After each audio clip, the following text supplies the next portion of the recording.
ምን ልሻል እስኪ ውዴ ልጮታ ግራ ስምንቱ በግራ በኩል የምትሉት ቪዲዮ ስለሚገለበጥ ነው እንጂ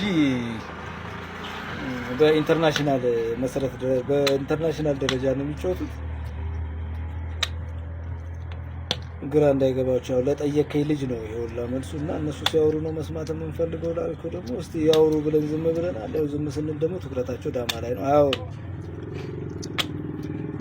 ምን ይልሻል እስኪ ውዴ ተጫውቺ። ይሄ የቀጭሉና የመኳንንት ነው። ከስንት ጊዜ በኋላ ነው የተገናኙት? ከኢሬቻም አልፎ ስንት ቀን ካለፈ በኋላ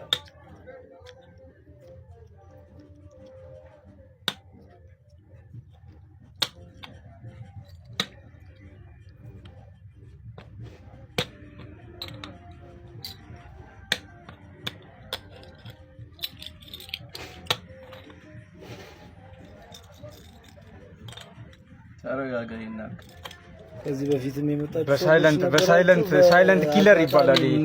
ገብቶሻል ወንድም? ያልተገናኘ ነው። አትለፍልፉ ላላችሁን ይሄው ወሬያችንን አቁመን እየተጫወትን ነው። መኳንንት ነገር አሳየን እንጂ ቀጭኑ እኮ ነው። ምን ያሳይ በእናትህ?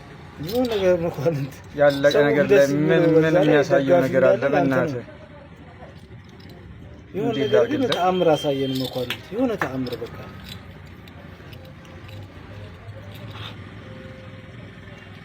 እና እስከ ፌዴሬሽን ድረስ ላንገላታ ወንድማዬ። ባለፈው መታችሁ ያጣችሁን ሰዎች አሉ። አጋጣሚ ጠዋት ስለሆነ ማንም ሰው አልተነሳም። ለዛ ነው ተመልሳችሁ መጡ። ግን ከከሰዓት ከሆነ ሁሉም ሰው እዚህ ይገኛል። መታችሁ ስላጣችሁ ምን ላድርግ? ያለቀ ጨዋታ እኮ ነው። ለምን ማመን እንዳልፈለክ ነው እንጂ ለምን ያምናል? መጨረሻ ላይ ምን እንደሚፈጠር ምን ያውቃል? አይ ልቀናጣለን ነበር፣ ግን ለምን ልቀናጣለን? ያለቀ ጨዋታ ላይ ለምን ታስባለህ? ፍታ ታነሳ አልቋል ወንድማ